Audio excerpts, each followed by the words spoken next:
રાંદેર પોલીસે ભાંગરો વાટ્યો. ચોરી કરેલો સામાન ચોરને જ ફરી પરત કર્યો હતો. તેરા તુજકો કાર્યક્રમ અર્પણ અંતર્ગત ચોરને જ ચોરીનો સામાન પાછો આપ્યો. 2,69,000 રૂપિયા રોકડ તેમજ દાગીના જેને સોંપ્યા તે ચોર નીકળતા પોલીસની ફજેતી થઈ. આરોપી મકાન માલિકના ઘરમાંથી જ લાખોની ચોરી કરી ફરાર થયો હતો. રાંદેર પોલીસે કોઈ પણ પૂછપરછ કર્યા વિના રોકડ અને સોનાના દાગીના ચોરને પરત આપી દીધા. કતારગામ પોલીસની તપાસમાં મકાન માલિકના ઘરમાંથી ચોરી કરી હોવાનું બહાર આવ્યું. બાઇક નંબરના આધારે માલિકે તેની કિંમતી વસ્તુ આપી સારી કામગીરી કર્યાનો રાંદેર પોલીસે આનંદ લીધો. મકાન માલિક આકાશ શિરોયાના ઘરમાંથી દક્ષેશ પટેલે ચોરી કરી અને 5 વર્ષથી ભાડે રહેતો હતો. વિડીયોમાં થેલીમાં વિદેશી દારૂ પણ નજરે પડે છે. ત્યારે સવાલ એ છે કે દારૂની બોટલનું શું કર્યું? પોલીસ કેમ પૂછપરછ વગર સામાન સોંપી દીધો? લાઇટવેટ જ્વેલરીની ડિમાન્ડ વધી છે. લગ્નસરા સિઝનને લઈને લાઇટવેટ જ્વેલરીની ડિમાન્ડ વધી 18 અને 9 કેરેટની ડિમાન્ડ પણ એટલી જ છે. જ્વેલરી દેખાવામાં મોટી અને હલકી લાગી રહી છે. સોનાના ભાવ કરતાં પ્લેટિનિયમ અડધા ભાવે મળી રહ્યું છે. સિલ્વર જ્વેલરીની પણ એટલી જ ડિમાન્ડ જોવા મળી રહી છે. જ્યારે પણ રેટ વધે ત્યારે કસ્ટમર કોઈને કોઈ ઓલ્ટરનેટિવ ઢૂંઢતું હોય છે. તો જ્યારે ઓલ્ટરનેટિવ ગોતાય છે ત્યારે સિલ્વર, પ્લેટિનિયમ અત્યારે સોના કરતાં અડધા ભાવમાં છે. તો આપણે કહી શકાય કે કસ્ટમરને પ્લેટિનિયમ જ્વેલરી પણ અત્યારે એટલી પ્રિફર કરે છે કે પહેલાં જે વ્હાઇટ ગોલ્ડ ચાલતું હતું એની જગ્યાએ લોકો પ્લેટિનિયમ જ્વેલરીની ડિમાન્ડ કરી અને પ્લેટિનિયમ જ્વેલરી લગભગ અડધા ભાવમાં એ લોકોને પડતી હોય છે. એટલે સોનાના વધતા ભાવની સામે આ જે 2-3 ઓલ્ટરનેટિવ છે કે એક તો light weight jewellery, platinum jewellery, silver jewellery, તો આ બધાનો ઉપયોગ કરીને કસ્ટમર અત્યારે અભિયાન અંતર્ગત ક્રાઇમ બ્રાન્ચ એલર્ટ છે. સુરત ક્રાઇમ બ્રાન્ચની વધુ એક મોટી કાર્યવાહી. હિમાચલના કસોલથી ચરસ લાવી રહેલા સુરતના 3 યુવકો ઝડપાયા છે. કારમાંથી 137 ગ્રામ ચરસ, 5 મોબાઈલ સહિત ₹7.14 લાખનો મુદ્દામાલ કબજે કર્યો. અનુપ બિસ્ટ, મયંક પટેલ અને જીગર વાંકાવાલા પકડાયા છે. ઓલપાડ જહાંગીરપુરા બ્રિજ નજીક પોલીસની કાર્યવાહી. આ બાતમી આધારે ક્રાઇમ બ્રાન્ચની ટીમ દ્વારા ઓલપાડથી જે જહાંગીરપુરાવાળો બ્રિજ છે ત્યાં આગળ નાકાબંધી કરવામાં આવી હતી અને જે શંકાસ્પદ વાહન અને માણસો હતા એક સ્કોડા ગાડીને રોકવામાં આવી હતી. એમાંથી અનુપ બિસ્ત, મયંક પટેલ અને જીગર વાંકાવાલા મળી આવ્યા હતા. આ ત્રણેયના પોઝેશનમાંથી અંદાજે 130 ગ્રામ કરતાં 137 ગ્રામ જેટલું હાઈ ક્વોલિટી ચરસ, જેને મલાલા ક્રીમ તરીકે પણ ઓળખવામાં આવે છે, એ કબજે લેવામાં આવ્યું હતું. તો no drugs in Surat city અભિયાન ચાલી રહ્યું છે ત્યારે આ લોકો પકડાયા છે. હજુ વધુ પૂછપરછ કરવામાં આવી રહી છે. કેટલા લોકો આ સમગ્ર રેકેટમાં હતા તેને લઈને પણ તપાસ થઈ રહી છે.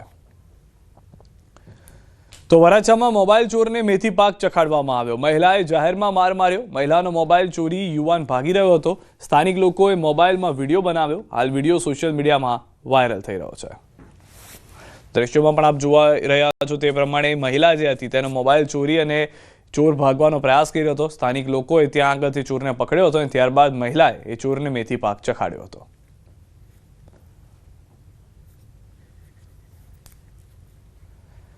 બનાસકાંઠામાં તસ્કરોનો તરખાટ. પાલનપુરમાં મેડિકલની દુકાનને બનાવી નિશાન. પાલનપુરના પંચરત્ન શોપિંગમાં તસ્કરો ત્રાટક્યા. મેડિકલની હોલસેલ દુકાનમાં ચોરે હાથ ફેરો કર્યો હતો. દુકાનનું તાળું તોડી ચોરી કરી ફરાર થઈ ગયો. ચોરી કરવા આવેલો શખ્સ દુકાનમાં લાગેલા સીસીટીવીમાં કેદ થયો. તો દ્રશ્યોથી સ્પષ્ટ જોવા મળી રહ્યું છે કે મેડિકલની દુકાનની કઈ રીતે નિશાન બનાવવામાં આવી રહી છે. મોંઘીદાટ દવાઓની પણ ચોરી થઈ હોવાની પ્રાથમિક જાણકારી મળી રહી છે. તસ્કરોનું જે તરખાટ છે તે સતત વધી રહ્યો છે. નડિયાદના પીપળાતા રોડ પર આવેલી જાણીતી ક્રિષ્ના ડેરી ફરી એકવાર તસ્કરોના નિશાને આવી છે. રાત્રિના અંધારાનો લાભ ઉઠાવીને અજાણ્યા તસ્કરોએ ડેરીને લોખંડની મજબૂતની જાળી કાપી નાખી હતી અને અંદર પ્રવેશ કર્યો હતો. ચોરોએ ડેરીમાં રાખવામાં આવેલી મોંઘીદાટ મીઠાઈઓ જેવી કે કાજુ કતરી, શ્રીખંડ, ઘીના ડબ્બા, ફરસાણ અને વિવિધ બેકરી પ્રોડક્ટ્સ મળીને કુલ ₹1 લાખથી વધુના મુદ્દામાલની ઉઠાંતરી કરી હતી અને ફરાર થઈ ગયા. આશ્ચર્યની વાત તો એ છે કે 2015થી કાર્યરત આ ડેરીમાં સતત 10મી વખત ચોરીની ઘટના બની છે, જેને કારણે વેપારીઓમાં ભારે રોષ જોવા મળી રહ્યો છે અને પોલીસ પેટ્રોલિંગ પર સવાલ ઉઠી રહ્યા છે. અમારી ડેરી 2015માં મેં ઓપન કરી હતી. આ 2025 ચાલે છે. 10 વર્ષની અંદર મારા ત્યાં 10 વાર ચોરી થઈ ને 10 વાર મેં પોલીસ ડિપાર્ટમેન્ટમાં જાણ કરી છે. મારું રૂરલ વિસ્તાર લાગે છે, રૂરલ પોલીસ સ્ટેશન લાગે છે. આટલી પોલીસની અવર જવર હોવા છતાં બીજી વસ્તુ કે સૌથી મોટી વાત એસપી સાહેબનું નિવાસ સ્થાન નજીકમાં હોવા છતાં બી ચોરી થાય છે. સુભાષ બ્રિજ હાલ સામાન્ય વાહન વ્યવહાર માટે બંધ કરી દેવામાં આવ્યો છે. સુભાષ બ્રિજ પર તિરાડો નજરે પડતા સાવચેતીના ભાગરૂપે બંધ કરવાની ફરજ પડી. પરિણામે શહેરના વાડજ સર્કલ પર ટ્રાફિક જામના દ્રશ્યો જોવા મળે છે. જોકે ટ્રાફિકની સમસ્યા ન સર્જાય તે માટે શું કામગીરી કરી શકાય તેના અનુસંધાને શહેર પોલીસ કમિશનરે વાડજ સર્કલની મુલાકાત લીધી અને ટ્રાફિકના તેમજ કોર્પોરેશનના અધિકારીઓને જરૂરી સૂચનો પણ આપવામાં આવ્યા હતા. પોલીસ કમિશનરે દધીચી બ્રિજના છેડે લગાવેલ બિનજરૂરી બેરિકેડને તાત્કાલિક રીતે દૂર કરવા માટે કોર્પોરેશનના અધિકારીઓએ જાણ કરી હતી. તો બીજી તરફ ટ્રાફિક વિભાગમાં જરૂરી મહેકમ પૂર્ણ થાય તે માટે તાત્કાલિક અસરથી 250 જેટલા પોલીસ કર્મચારીઓને ટ્રાફિકમાં બદલી કરવા માટે પણ નિર્ણય કરવામાં આવ્યો છે. અહીંયા જોઈએ ને સુભાષ બ્રિજના બંધ થયા પછી થોડી ટ્રાફિકના ઇસ્યુઝ જે વધ્યા છે એમાં આજે વાડજ જે એરિયા છે વાડજ સર્કલ છે એમ અહીંયા સૌથી વધારે પ્રોબ્લમો આવી રહી છે. એટલે હું આજે જાતે આવ્યા છીએ કે શું પ્રોબ્લમ છે. અહીંયા એક બ્રિજની કન્સ્ટ્રક્શન ચાલુ છે પણ આજે મ્યુનિસિપલ કોર્પોરેશનના પણ જે અધિકારીઓ હાજર છે એને સૂચના આપને અપાઈ ગઈ છે કે જે થોડા રેસ્ટ્રિક્શન રાખ્યા છે એ વિધિન 24 અવર્સ એ હટાડી દેશે. એટલે થોડું પોળો થઈ જશે. અહીંયાથી પણ ટ્રાફિક હલકો થશે અને અહીંયા વચ્ચે જે રાખ્યા છે લોકો બેરિકેડ એ પણ એને હટાડશે. તો સુભાષ બ્રિજ બંધ થઈ જવાને કારણે હાલમાં દ્રશ્યો જે રીતે આપ જોઈ રહ્યા છો કે દિવસના સમયે પણ આટલો ટ્રાફિક જામ થતો હોય છે. ઓફિસ અવર્સની વાત જ અલગ છે કે જ્યારે લોકો ઓફિસે જતા હોય અથવા પાછા ફરતા હોય ઘરે ત્યારે આનાથી પણ વધુ ટ્રાફિક જોવા મળતો હોય છે. ખુદ કમિશનર પહોંચ્યા હતા, સલાહ સૂચન આપવામાં આવ્યું હતું.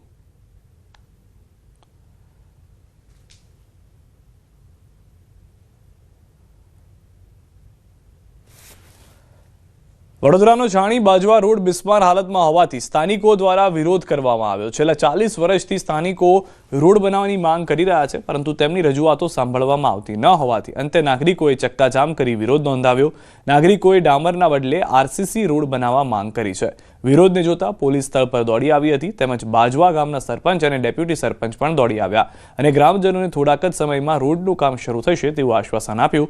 જોકે ગ્રામજનોનું કહેવું છે કે તેઓએ ધારાસભ્ય, કોર્પોરેટર, સરપંચને અનેકવાર રોડ બનાવવા રજૂઆત કરી છે છતાં તેમની રજૂઆતો ન સાંભળતા અંતે વિરોધ કરવો પડ્યો છે. આટલી મોટી ગુજરાતની અંદર કોઈ જગ્યાએ ફેક્ટરીઓ નથી છતાં 1.5 કિલોમીટર રોડ બની શકતો નથી. સરકારને આંખમાં દેખાય છે કે નહીં દેખાતું એમને ખબર નથી પડતી. રજૂઆત કરવા છતાં નવરાત્રીની વાત હતી કે નવરાત્રી એ બનશે, દશેરા એ બનશે, દિવાળી ગઈ, હવે નાતાલ આવશે અને ઉત્તરાયણ બી જશે ને હોળી બી જશે, અમને નથી ખબર. એટલે અમે એ કહેવા માંગીએ છીએ કે વહેલી તકે આ રોડ બનાવો. જો ન કરે નારાયણને કોઈ નાનો મોટો આકસ્મિક પ્રશ્ન થઈ ગયો, કોઈ છોકરાને જાનાની કે કોઈ બુજુર્ગ કે કોઈ બી અમે કામ પર જનારા દરેક વ્યક્તિ લગભગ બધા લેબર માણસો છે, બરાબર છે. કોઈને કંઈ થઈ ગયું તો એના માટે કોણ જવાબદારી લેશે? ઓફ એક્સેલન્સની મોટી કાર્યવાહી. સાયબરની ટીમે ભાવનગરથી 10 આરોપીને ઝડપ્યા છે. 710 કરોડથી વધુના સાયબર ફ્રોડનો કર્યો છે પર્દાફાશ. 1544 ગુનામાં સક્રિય હતી આ ગેંગ. સૌથી વધુ મ્યુઅલ એકાઉન્ટ એક જ બ્રાન્ચમાં ખોલ્યા હતા. ગુજરાત સહિત અન્ય રાજ્યમાં મ્યુઅલ એકાઉન્ટ આપતા હતા. આરોપીઓ 3 થી 4 સ્તરમાં સાયબર ફ્રોડ કરતા હતા. ખાનગી બેંકના 2 કર્મચારીઓની પણ હતી સંડોવણી. બેંકના આ બંને કર્મચારીઓ કમિશન મેળવતા હતા. મુખ્ય સૂત્રધાર દિવ્યરાજસિંહ ઝાલા ઝડપાયો છે. 30 થી વધુ ક્રિપ્ટો વોલેટ સાથે મોબાઈલ જપ્ત થયો છે. આ ગેંગમાં મુખ્ય સૂત્રધાર દિવ્યરાજસિંહ નરેન્દ્રસિંહ ઝાલા જે દુબઈ હતા, થોડા ટાઈમ પહેલા જ દુબઈથી આવેલ છે, એમની પણ ધરપકડ કરવામાં આવી છે. એ વ્યક્તિ છે જે ચાઇનીઝ બોસીસ પાસેથી વોલેટ લઈ અને અહીંયા પૂરા પાડતો હતો ને એ પ્રમાણે પૈસા ટ્રાન્સફર થતા હતા, જેમાં એનું પણ પોતાનું કમિશન રહેતું. આમ આ આખી ગેંગ આ રીતે કાર્યરત હતી. 14 જેટલા મોબાઈલ રિકવર કરવામાં આવ્યા છે અને આશરે આરોપીઓ પાસેથી 30 થી વધુ ક્રિપ્ટો વોલેટ મેળવવામાં સાયબર સેન્ટર ઓફ એક્સેલન્સની ટીમને સફળતા મળેલી છે. 26.66 કરોડની ઠગાઈ. રાજકોટની સાયબર ફ્રોડની ગેંગ પણ ઝડપાઈ. ફરિયાદીને રોકાણના નામે 26 કરોડનું ફ્રોડ કર્યું હતું. પહેલા $500 રોકાણ સામે નફો અપાવ્યો, લાલચ આપી 26 કરોડનું રોકાણ કરાવ્યું. રાજકોટના કેસમાં કુલ 7 આરોપીઓ ઝડપાયા. આ ગેંગ કમિશનની લાલચ આપી જાળમાં ફસાવતા મુખ્ય સૂત્રધાર અમન નામના આરોપીની પણ અટકાયત. કે આરોપીઓએ ફાઇનલ 2 વેબ પેજની લિંક્સ ક્રિએટ કરેલી હતી. આ લિંકમાં પહેલાં વિક્ટિમને $500નું રોકાણ કરાવ્યું અને એની સામે $101નો વર્ચ્યુઅલ નફો પણ દેખાડ્યો અને 43,500 રૂપિયા વિડ્રો પણ કરવા દીધા. જેથી વિક્ટીમ છે એ વિશ્વાસમાં આવી ગયા. ત્યારબાદ અલગ અલગ સમયગાળા દરમિયાન એમણે 26,66,66,000ની માતબર રકમનું રોકાણ કરી દેવામાં આવેલું હતું. આમ આ ગુનામાં 7 આરોપીઓની ધરપકડ કરવામાં આવેલી છે. તો ગુજરાત સાયબર ક્રાઇમે સાયબર સ્લેવરીનો ગુનો પણ ઉકેલેલો છે. અમદાવાદ ગ્રામ્યથી મુખ્ય આરોપી સહિત 2 ઝડપાયા છે. ભારતીય નાગરિકોને સાયબર સ્લેવરીમાં ધકેલતો, ભારતીય નાગરિકોને નોકરીની લાલચ આપી મ્યાનમાર લઈ જતો, મ્યાનમાર લઈ જઈ ચાઇનીઝ કંપનીમાં કામ અપાવી શોષણ કરતો, ચાઇનીઝ કંપની આરોપીને મોટું કમિશન આપતી હતી. રોહિત રાજનાથ ગીરીની ધરપકડ કરવામાં આવેલી. એના પરથી માલુમ પડેલું કે તેનો ભાઈ મોહિત રાજનાથ ગીરી પોતે ત્યાં થાઈલેન્ડ હતો, મ્યાનમારમાં હતો અને અહીંથી રોહિત જે લોકોને મોકલે એ લોકોને ત્યાં ચાઇનીઝ સાયબર ક્રાઇમ કરતી કંપનીઓમાં રોજગારી અપાવવાનું અને એમની પાસેથી કામ કરાવવાનું ષડયંત્ર એ ત્યાં બેઠો બેઠો કરતો હતો. એ પોતે ચાઇનીઝ કંપની ગોલ્ડવિંગ એનો બોસ છે ધ કિટન, એટલે ધ કિટન ગેંગમાં માણસો પૂરા પાડવાનું સંપૂર્ણપણે કામ આ કરતો હતો. સુરતમાં ટ્રાફિક પોલીસ એક્શનમાં આવી છે. રોંગ સાઈડમાં આવતા વાહનો, હેલ્મેટ, અન્ય કાયદાના ભંગ બદલ દંડ વસૂલવામાં આવ્યો છે. 10 દિવસની ડ્રાઈવમાં ટ્રાફિક પોલીસે 12.42 કરોડનો દંડ વસૂલ્યો છે. ટ્રાફિક પોલીસે 10 દિવસમાં 24,847 કેસ કર્યા છે. ઓવરસ્પીડના સૌથી વધુ 8,562 કેસ કરવામાં આવ્યા છે. રોંગ સાઈડના 1,707, હેલ્મેટ વગર 145, સિગ્નલ ભંગના 6,655 અને અન્ય 7,778 કેસ કરવામાં આવ્યા. 13મી ડિસેમ્બરના રોજ લોક અદાલતનું પણ આયોજન કરાયું છે. આ ડ્રાઈવ અંતર્ગત અમે લોકોને અત્યાર સુધીમાં 24,847 દંડ કર્યો છે, જે અલગ અલગ હેડમાં છે. રોંગ સાઈડ, હેલ્મેટ, સિગ્નલ ભંગ અને ઓવરસ્પીડના અલગ અલગ હેડવાઇઝ અમે લોકોએ જે ટ્રાફિક ભંગ કર્યો છે એ બાબતે લોકોને ચલણ આપીને અમે લોકોને અવેર પણ કર્યા છે અને ચલણ પણ આપેલા છે. આગામી 13 તારીખે લોક અદાલત આવી રહી છે અને જેમાં વધુમાં વધુ લોકો લોક અદાલતમાં આવી અને પોતાનો દંડ ભરી શકે એની માટે પણ અમે લોકોને અપીલ કરીએ છીએ. આંગણવાડી વર્કરના મૃત્યુને લઈને હોબાળો. મહિલાનું પ્રેગ્નન્સી દરમિયાન થયું હતું મૃત્યુ. લીલાબેન પરમાર સિક્કામાં આંગણવાડી વર્કર તરીકે કાર્યરત હતા. લીલાબેનની મોટી ઉંમરે ટેસ્ટ ટ્યુબ બેબીથી ડિલિવરી કરાઈ હતી. ડિલિવરીની સારવાર બાદ બેબી આવતા ટૂંકી સારવારમાં મૃત્યુ નીપજ્યું. આંગણવાડી વર્કરોએ તાલુકા પંચાયત ખાતે સુપરવાઇઝર દ્વારા માનસિક ત્રાસ આપવા અંગે રજૂઆત કરી. અવારનવાર ઘટક 2ના સુપરવાઇઝર ભાનુબેન જાદવ દ્વારા માનસિક ત્રાસ આપવા અંગે કરાયો આક્ષેપ. રજા ન આપતા આંગણવાડી વર્કરનું મોત થયાનો આરોપ. આંગણવાડી વર્કરો અને હેલ્પરોને સુપરવાઇઝરના ત્રાસથી મુક્તિ આપવા માંગણી. તાત્કાલિક અસરથી સુપરવાઇઝરને મુક્ત કરવામાં આવે તેવી માંગણી સાથે CDPOને પાઠવ્યું આવેદનપત્ર. એક વર્કર બેન હતા, લીલાબેન નાથાભાઈ પરમાર કરીને, એ આજે મૃત્યુ પામ્યા છે. એને માતા મરણ થયું છે અને એને એ બહુ મહેનતથી અને બહુ ઉંમર પછી બાળક IVF દ્વારા કરાવ્યું હતું અને તેમાં બી અમારા સુપરવાઇઝર બેન જલ્દી રજા ના આપતા, એ કે અત્યારે રજા ન હોય એ રીતે. અને માનસિક ત્રાસ, આજે અમે આંગણવાડી વર્કરો છે, અમે આજે બીજી માતાઓનું ધ્યાન રાખીએ છીએ, પણ અમારો જે સ્ટાફ જો અમારું ધ્યાન ન રાખે તો અમે કોને કહીએ? જો કોઈ વર્કર કે હેલ્પરની તબિયત ખરાબ હોય તો તેઓ રજા માંગે તો અમે રજા આપવા માટે બંધાયેલા છીએ, પરંતુ આ બેન દ્વારા કોઈ પણ રજાની માંગણી કરવામાં આવેલ ન હતી એવું મુખ્ય સેવિકા દ્વારા મને જણાવવામાં આવેલ છે. આ બાબતે અમે અમારા ઉપરી અધિકારી સાથે ચર્ચા કરીશું અને સૂચવ્યા મુજબની આગળની કાર્યવાહી કરીશું. શ્રદ્ધાળુઓને નડ્યો છે અકસ્માત. સપ્તશૃંગી માતાજીના મંદિરે દર્શન કરી પરત ફરતા સમયે અકસ્માત. કારમાં સવાર 6 લોકોના ઘટના સ્થળે મોત થયા છે. કાર ચાલકે સ્ટીયરિંગ પરથી કાબુ ગુમાવતા કાર ઊંડી ખીણમાં ખાબકી હતી. મોડી રાત્રે ઘટના બનતા રાહત બચાવ કામગીરીમાં થઈ હતી અડચણ. મહારાષ્ટ્ર પોલીસ તેમજ મંદિર પ્રશાસન ઘટના સ્થળે પહોંચી રાહત બચાવ કામગીરી હાથ ધરી. અકસ્માતને પગલે ઘાટ વિસ્તારમાં ટ્રાફિક જામ થઈ ગયો. તો દ્રશ્યોમાં પણ આપ જોઈ રહ્યા છો કે જે ઘટના ઘટી હતી ત્યારબાદ મહારાષ્ટ્રના શ્રદ્ધાળુઓ હિબકાઈ ગયા હતા. સૌથી વધારે મહત્વની વાત, રાત્રિ સમયે આ દુર્ઘટના થતાની સાથે જ આસપાસથી લોકો મદદ હેતુ આવ્યા છે. ઉત્તર પ્રદેશના સીતાપુરમાં એક બાળકી રોડ અકસ્માતમાં બચી ગઈ છે. એક ઝડપી કારે બાળકીને ટક્કર મારી. ડ્રાઈવર વાહન લઈને ઘટના સ્થળેથી ભાગી ગયો. આ અકસ્માત CCTVમાં કેદ થયા. આ ઘટના લહરપુર પોલીસ સ્ટેશન વિસ્તારના નેવાડા ગામમાં બની હતી.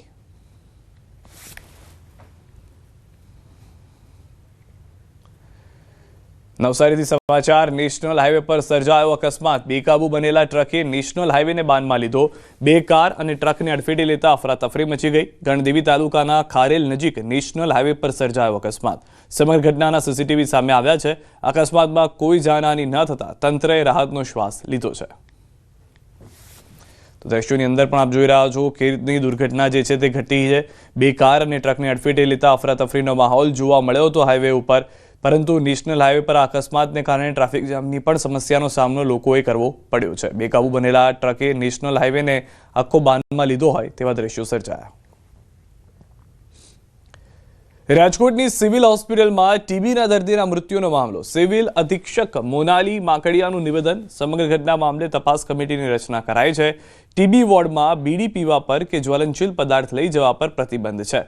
દર્દીએ બીડી પીધી અને મોઢું સળગ્યું એ મામલે તપાસ થશે. 65 વર્ષીય પ્રૌઢનું બીડી પીવાને કારણે દાઝી જવાથી મોતનો ઉલ્લેખ સિવિલ ચોકીની ડાયરીમાં ડોક્ટર્સે કર્યો છે. દર્દીનું મૃત્યુ થતાં પીએમ ફરજિયાત કરાવવું જ પડે. પીએમ કર્યા વિના બોડી શા માટે લઈ જવા દેવામાં આવી એ મામલે પણ તપાસ થશે.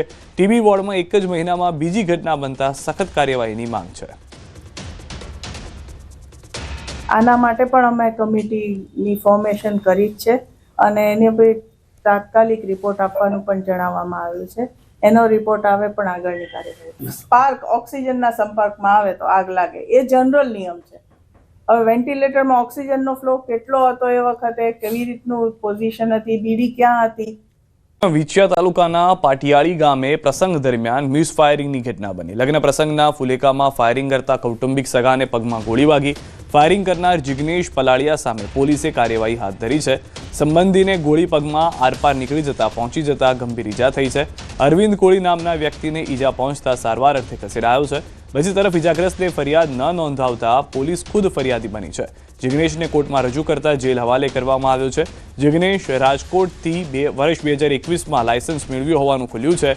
5 ડિસેમ્બરે રાત્રે 11:30 વાગ્યાની આસપાસ આ ઘટના બની હતી. તો પગની આરપાર ગોળી નીકળી જતા ગંભીર ઈજાઓ પહોંચી. વધુ માહિતી ન્યૂઝ 18 સંવાદદાતા અંકિત પાસેથી મેળવીશું. અંકિત, સમગ્ર ઘટના શું છે, હાલમાં વધુ શું જાણકારી?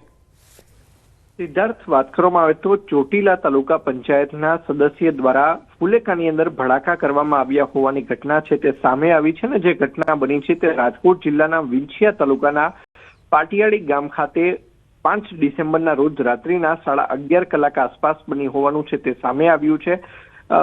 ફુલેકાની અંદર જ્યારે જિગ્નેશ પલાડિયા દ્વારા ફાયરિંગ કરવામાં આવ્યું હતું ત્યારે પોતાના કૌટુંબિક જન છે અરવિંદ કોળી કે જેમની ઉંમર 39 વર્ષ છે અને વ્યવસાય તેઓ ખેડૂત છે, તેમને ઈજા પહોંચી હતી અને ત્યારબાદ તેમને પ્રાઇવેટ હોસ્પિટલમાં ખસેડવામાં આવ્યા હતા. જ્યાંથી એમએલસી છે તે જાહેર કરવામાં આવતા સમગ્ર મામલાની પોલીસને જાણ થઈ હતી. પોલીસે જ્યારે અરવિંદ કોળીને ફરિયાદ નોંધાવવાનું કહ્યું ત્યારે તેમણે ફરિયાદ નોંધાવવા બાબતે ના પાડી હતી અને ત્યારબાદ પોલીસ ખુદ છે તે ફરિયાદી બની હતી ને ત્યારબાદ તાત્કાલિક અસરથી ફરિયાદ નોંધ્યા બાદ તેની ધરપકડ કરવામાં આવી હતી. ધરપકડ કર્યા બાદ કોર્ટમાં રજૂ કરવામાં આવતા કોર્ટ દ્વારા તેને જેલ હવાલે કરવામાં આવ્યો છે. પોલીસની પ્રાથમિક તપાસમાં ચોટીલાના રેશમિયા ગામ ખાતે રહેતો જિગ્નેશ દ્વારા વર્ષ 2021માં રાજકોટ શહેર પોલીસ કમિશનર પાસેથી લાયસન્સ છે તે મેળવ્યું હોવાનું ખુલ્યું છે. ત્યારે હવે રાજકોટ શહેર પોલીસ કમિશનર દ્વારા આ પ્રકારનું બેદરકારી ભર્યું જે વલણ છે કે જે જિગ્નેશ પલાડિયા દ્વારા દેખાડવામાં આવ્યું છે ત્યારે તેનું લાયસન્સ રદ કરવામાં આવે છે કે કેમ તે જોવું અતિ મહત્વનું બની રહેશે. જી આભાર સમગ્ર માહિતી બદલ અંકિત. તો હાલમાં ઈજાગ્રસ્તને ફરિયાદ ન નોંધાવતા પોલીસ ખુદ ફરિયાદી બનીને કેસને આગળ ધપાવી રહી છે. વલસાડ રેલવે સ્ટેશન પર ગત મોડી રાત્રે એક હાઈ વોલ્ટેજ ડ્રામા સર્જાયો હતો, જેમાં એક યુવક ટ્રેનના ડબ્બા પર ચડી અને રેલવેની હાઈ ટેન્શનના તાર પર લટકી ગયો. આ દ્રશ્યોને કારણે રેલવે સ્ટેશન પર દોડધામ મચી ગઈ. બનાવની વિગત મુજબ વલસાડ રેલવે સ્ટેશન પર મોડી રાત્રે 1:15 વાગ્યાના સમયે અમદાવાદથી વલસાડ આવી રહેલી ગુજરાત ક્વીન ટ્રેન વલસાડ પહોંચતા જ તેને ઈસી કોચ પર એક માનસિક રીતે અસંતુલિત વ્યક્તિ ચડી ગયો. આ દ્રશ્યો જોઈ સ્ટેશન પર દોડધામ મચી ગઈ. સ્ટેશન માસ્તરની સાથે આરપીએફના જવાન સહિતનો સ્ટાફ એક્ટિવ થયો હતો અને તાત્કાલિક જ રેલવેની હાઈ ટેન્શન લાઇનના વીજ પુરવઠા બંધ કરી દેવામાં આવ્યા અને ત્યારબાદ આ યુવકને વીજતાર પરથી નીચે ઉતારવા પ્રયાસ કર્યા, પરંતુ લાંબા સમય સુધી યુવક હાઈ ટેન્શન વીજ લાઇનના તારો પર જ લટકી પકડીને ચક્કર મારી રહ્યો હતો. ત્યારબાદ જીઆરપી, આરપીએફ સહિતના સ્ટાફ દ્વારા આ યુવકને સમજાવી અને સલામત રીતે નીચે ઉતારવામાં આવ્યો હતો. આમ અડધી રાત્રે સ્ટેશન પર સર્જાયેલા હાઈ ટેન્શન વોલ્ટેજ ડ્રામાને કારણે રેલવે સ્ટેશન પર દોડધામ મચી ગઈ હતી.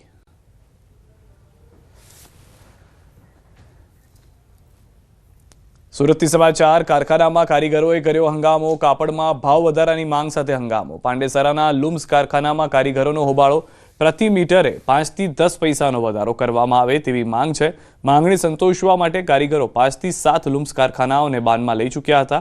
કારખાને જઈ ઇલેક્ટ્રિક સ્વિચ ઓફ કરી હંગામો મચાવ્યો હતો. સમગ્ર ઘટના સીસીટીવીમાં કેદ થઈ છે. બનાવ બનતા જ પાંડેસરા પોલીસ બનાવ સ્થળે દોડી આવી હતી. પોલીસે સીસીટીવીમાં દેખાતા કારીગરને શોધી કાઢવા તપાસ શરૂ કરી છે. સાબરકાંઠાના વડાલીમાં બે જૂથ વચ્ચે અથડામણ. જે મામલે નોંધાઈ છે પોલીસ ફરિયાદ. યુવતીના પિતાએ નોંધાવી વડાલી પોલીસ મથકે ફરિયાદ. 41 વ્યક્તિઓના નામજોગ અને 500ના ટોળા સામે નોંધાઈ છે પોલીસ ફરિયાદ. વડાલીમાં દરબારવાસમાં મકાનોમાં અને વાહનોમાં તોડફોડ કરી નુકસાન કર્યું હતું. 1.5 વર્ષ પહેલા થયેલા પ્રેમ લગ્ન બાબતે 2 દિવસથી બે સમાજ વચ્ચે ચાલી રહી છે બબાલ. યુવકના પિતાએ નોંધાવી છે 11 લોકોના નામજોગ સહિત 50ના ટોળા સામે ફરિયાદ. વડાલી પોલીસે ફરિયાદ બાદ આરોપીઓને પકડવાની કાર્યવાહી હાથ ધરી છે. યુવતીને છેલ્લા 10 દિવસથી નારી સંરક્ષણ કેન્દ્ર ખાતે મોકલી આપવામાં આવી છે. વડાલીમાં ચુસ્ત પોલીસ બંદોબસ્ત ખડકી દેવામાં આવ્યો છે. એક પક્ષે હાલ ગઈકાલે મોડી રાત્રે ફરિયાદ નોંધાવેલ છે. લગભગ 400થી 500 લોકોના ટોળા વિરુદ્ધ ફરિયાદ નોંધવામાં આવેલ છે. રાજકુમાર જાટના શંકાસ્પદ મોતનો મામલો. ગણેશ જાડેજાના નાર્કો ટેસ્ટની પ્રક્રિયા શરૂ થઈ છે. આગામી 5 થી 6 દિવસ નાર્કો ટેસ્ટની પ્રક્રિયા ચાલશે. રાજકોટ કોર્ટે નાર્કો ટેસ્ટની મંજૂરી આપી હતી. આ કેસની તપાસ અધિકારી સુરેન્દ્રનગર એસપી પ્રેમસુખ ડેલુ દ્વારા નાર્કો ટેસ્ટ માટે કોર્ટમાં અરજી કરાતા કોર્ટે મંજૂરી આપી છે. આગામી 5 થી 6 દિવસ બાદ ગાંધીનગર ખાતે નાર્કો ટેસ્ટ કરવામાં આવે તેવી શક્યતાઓ હાલમાં જોવા મળી રહી છે. બહુ જ ચર્ચિત કેસ છે ગોંડલનો અને તેમાં ગણેશ જાડેજા સામે આરોપો થયા હતા, જેઓને પોલીસ કસ્ટડીમાં પણ લેવામાં આવ્યો હતો. હવે નાર્કો ટેસ્ટની જે આખી પ્રક્રિયા છે તે માટે મંજૂરી કોર્ટમાં માંગી અને જેમાં હાલમાં માન્યતા મળી હોવાની જાણકારી છે. વધુ માહિતી ન્યૂઝ 18 સંવાદદાતા અક્ષય પાસેથી મેળવીશું. અક્ષય, જે સમગ્ર ઘટના છે કોર્ટ તરફથી પરમિશન આવી ચૂકી છે, હવે આગળની પ્રક્રિયા શું રહેશે? જી, ચોક્કસથી વાત કરવામાં આવે તો ગોંડલના જે રાજકુમાર જાટના જે શંકાસ્પદ મૃત્યુનો કેસ છે તેને લઈને અનેક પ્રકારની જે છે ચર્ચાઓ વહેતી થઈ છે. સમગ્ર આ મામલે છે કોર્ટ દ્વારા જે આ તપાસ છે સુરેન્દ્રનગરના જિલ્લા પોલીસ વડા પ્રેમસિંહ ડેલુ અને ડીવાયએસપી જેડી પુરોહિતની અધ્યક્ષતામાં સમગ્ર કેસની છે એ તપાસ ચાલી રહી છે. તપાસના અંતે જિલ્લા પોલીસ વડા દ્વારા ગણેશ જાડેજાનો જે છે નાર્કો ટેસ્ટ કરવા માટેની કોર્ટમાં મંજૂરી માંગવામાં આવી છે. ગણેશ જાડેજાએ પણ આ નાર્કો ટેસ્ટ માટે સહમતિ અગાઉ દર્શાવી ચૂક્યા છે. ત્યારે આ ગણેશ જાડેજા છે તેમની આગામી દિવસોમાં છે એ ગાંધીનગર ખાતે નાર્કો ટેસ્ટ કરવામાં આવશે. હાલ આજના દિવસથી તેની જે પ્રક્રિયા છે એ શરૂ કરી દેવામાં આવી છે. આગામી 4 થી 5 દિવસ છે તેની અંદર આ નાર્કો ટેસ્ટ છે એ કરવામાં આવે તેવી હાલ શક્યતાઓ સેવાઈ રહી છે. જી, આભાર અક્ષય સમગ્ર માહિતી બદલ. તો હવે નાર્કો ટેસ્ટની મંજૂરી ખુદ ગણેશ જાડેજાએ પણ આપી હોવાની જાણકારી અને તેને લઈને હવે 5 થી 6 દિવસમાં આગામી આ ટેસ્ટ કરવામાં આવશે.